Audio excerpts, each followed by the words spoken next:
2022년 10월 25일 경기도 광명시 소화동의 한 아파트. 이웃들은 평소와 다름없는 조용한 밤을 보내고 있었습니다. 그러나 그 아파트 안에서는 되돌릴 수 없는 비극이 이미 시작되고 있었습니다. 가족이라는 이름 아래 가장 안전해야 할 공간이 가장 끔찍한 범죄 현장이 되었습니다. 2022년 10월 경기도 광명에서 벌어진 새 모자 살인 사건. 오늘 우리는 이 사건의 전말을 차분히 따라가 보겠습니다. 본 내용은 실제 사건을 바탕으로 하여 현재까지 밝혀진 사실을 중심으로 작성되었습니다. 다소 자극적인 내용을 포함하고 있으므로 노약자 및 침약하신 분들은 시청에 유의하여 주시기 바랍니다. 2022년 10월 25일 화요일 경기도 광명시 소화동의 한 아파트에서 고씨 당시 45세가 자신의 아내 당시 42세와 중학생인 큰아들 당시 15세, 초등학생인 둘째 아들 당시 10세를 흉기로 살해하였습니다. 신고를 받고 출동한 구급대원과 경찰은 외부 침입 흔적이 없는 것을 보고 이를 추궁하였고 흉기와 옷가지를 찾아내서 보여주니 결국 고씨는 범행을 자백했습니다. 이웃들 증언에 따르면 범행 시간 당시 평소에 안 들리는 쿵쿵대는 소리가 들렸다고 했습니다. 고씨는 범행 당일 자신이 부인과 이혼 관련해서 대화를 나누다가 아내가 이혼 안 하는 조건으로 중학생인 큰아들과 잘 지낼 것을 요구했으나 큰아들이 아빠와 살기 싫다고 주장했고 이에 격분해서 범죄를 저질렀다고 주장했습니다. 경찰이 조사한 범행 내용은 2022년 10월 25일 오후 7시 50분경 CCTV가 있는 엘리베이터를 통해 1층으로 내려간 뒤 CCTV가 없는 1층 복도 창문으로 들어와 계단을 통해 집으로 걸어 올라갔습니다. 10월 25일 오후 8시 10분경 집으로 들어와 부인에게 1층에 가방이 하나 있으니 가져오라고 하여 부인을 바깥으로 나가게 한 후 거실에 있던 큰아들의 머리를 고무망치로 강하게 때려 눕히고 집으로 돌아온 부인을 같은 방법으로 때려 눕혔습니다. 화장실에서 샤워를 하고 있던 작은 아들을 밖으로 불러 같은 방법으로 때려 눕혔습니다.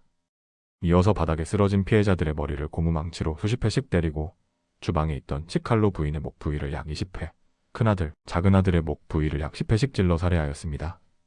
피고인은 범행 후 약 2시간가량 근처 PC방에서 애니메이션을 감상하다가 집으로 돌아와 외출하고 오니 가족들이 칼에 찔려 죽어 있다 라고 울면서 119에 전화 신고를 하였습니다. PC방 방문은 알리바이를 만들기 위한 목적으로 추측된다. PC방 직원이 고씨의 인상착의에 대해 머리를 덜 말린 상태로 축축하고 얼굴은 살짝 빨갛고 상기되었다라고 뉴스에서 인터뷰했는데 이것이 범행 흔적을 없애기 위해 몸을 씻고 온 것이란 추측도 나왔습니다. 경찰은 고씨가 범행 직후 CCTV 사각지대인 아파트 현관 비상계단 옆 창문을 통해 빠져나간 뒤 흉기와 살인 당시 입었던 옷가지를 몰래 버린 것으로 보고 있으며 고씨와 피해자들의 휴대전화를 확보해 포렌식 조사를 하고 조사를 마친 뒤 구속영장을 신청할 계획이라 밝혔습니다. 사건 전까지 고씨는 건강 등의 이유로 약 1년 전부터 무직 상태였고 아내가 혼자 일을 하며 가게를 이어갔다고 합니다. 고씨는 처음 체포된 후 모습을 드러냈을 때는 미안하다며 흐느끼는 모습을 보이다가 이틀 만에 다시 취재진과 만나자 달라진 어조로 자신이 잘못한 것이 맞다. 2, 3일 전부터 준비했다라며 사전에 범행을 계획했던 사실을 인정했습니다. 그러나 가족과의 불화를 묻는 질문에는 8년 전에 기억을 잃었고요. 이번에 코로나 걸려서 기억났거든요. 제 어머니는 버려졌고 저는 뭐 ATM 기계처럼 일만 시키고 조금씩 우라가 차서 그런 것 같습니다. 죄송합니다. 라며 횡설수설한 발언을 내놓았습니다. 경찰 관계자는 고 씨의 이러한 8년 전 발언이 범행과 별다른 관련이 없다고 설명했으며 전문가들은 이러한 장황하거나 횡설수설한 발언이 형량을 줄이기 위한 전략일 수 있다는 분석을 내놓기도 했습니다. 충격적인 사건 증거. 사건을 해결한 것은 큰아들의 휴대폰이었습니다. 큰아들은 장기간 아버지의 가정폭력을 30여 개의 녹음 파일로 남겼습니다. 사건 발생 3주 전 큰아들의 녹음이 시작됐습니다. 4분짜리 파일엔 경노한 고씨의 음성이 고스란히 담겨 있었습니다. 왜 내 슬리퍼를 허락 없이 신고 가냐? 는 잔소리 내가 시발 저 새끼한테 뭘 못해서 내가 너는 죽어도 용서 못해 이 시발 새끼야 등의 폭언으로 이어졌습니다. 아들은 폭언이 쏟아지는 내내 묵묵무답이었습니다. 새 모자가 떠난 그날도 아들 휴대폰에는 아버지의 학대와 살인이 녹음으로 고스란히 남아 있었습니다. 녹음 시간은 장장 15시간. 참극 3시간 전쯤부터 시작해 다음 날 오전 경찰이 휴대폰을 발견하고 정지 버튼을 눌러 멈출 때까지 이어졌습니다. 고 씨는 자신의 흉기에 찔려 의식을 잃은 큰아들을 향해 나 죽는 거죠? 그렇지? 라며 자문자답했습니다. 바로 죽지 않고 목숨을 붙들고 있는 큰아들을 향해 왜 이렇게 안 죽어라며 짜증 섞인 말도 내뱉었습니다. 피를 흘린 채 쓰러진 큰아들의 모습을 보고 절규하는 아내의 울부짖음도 녹음되었습니다. 고 씨는 아내와 둘째 아들까지 살해한 뒤 마지막으로 아디오스, 잘가 라고 혼잣말을 하는 것으로 녹음은 끝났습니다. 2022년 12월 6일 수원지법 안산지원 형사2부 부장판사 심리로 진행된 첫 공판에서 고 씨는 검찰이 제시한 자신의 혐의를 모두 인정했습니다. 고 씨 측 변호인은 공소 사실에 대해 전부 인정하고 반성하고 있다면서도 범행 동기와 관련해 피고인이 8년 전 해리성 기억 상실을 알았다. 이 사건 발생 한 달 전쯤 기억을 회복하며 혼란을 느낀 점 등 다른 추가 동기가 있는 점을 참작해달라고 항변했습니다. 그러자 고 씨도 제가 한 일이 사라지지는 않겠지만 지금 제 상황이 현실 같지 않고 이상하다고 느낀다고 울먹였습니다.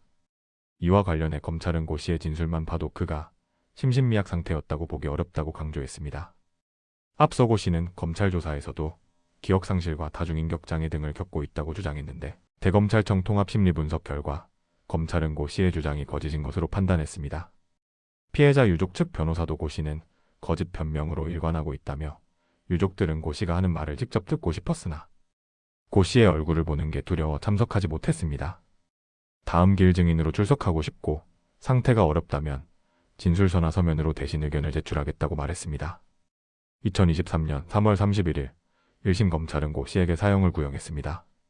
검찰은 고 씨가 범행을 자백하고 있으나 다중인격장애와 기억상실을 앓고 있다는 이해할 수 없는 주장을 하는 점을 보면 진심으로 자신의 범행을 반성하고 있는지도 의문이라며 이 사건 범행의 동기, 범행의 반인륜성, 피해의 중대성 등 모든 양형 요소를 종합하면 법정 최고형을 선고해 영원히 격리하는 게 마땅하며 그것이 국가의 책무라며 구형 이유를 설명했습니다.